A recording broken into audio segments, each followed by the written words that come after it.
Hello there everyone, welcome back to our channel. In today's video, you are going to see how to view Instagram private account photos. So to do that, let's head over to our Instagram application.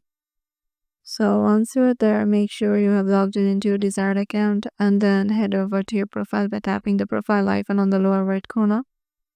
And from here, you will find several accounts that might be private account. So let's go to this one. So as you can see, this account is private, but if you know if this person have visited a certain place and they have tagged a place, then go to this search section.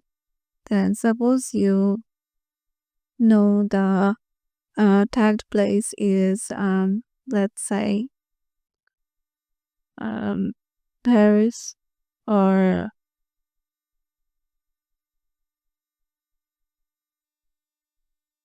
Riyadh.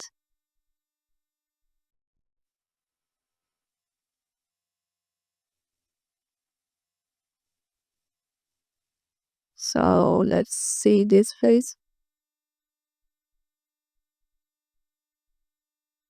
So once we search for it, we can see the pictures that are posts that people have posted tagging this place.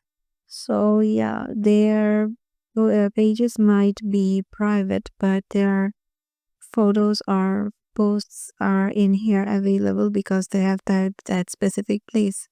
So yeah, this is a way to see Instagram private account photos. Hope this video will help you out and we'll see you in the next video.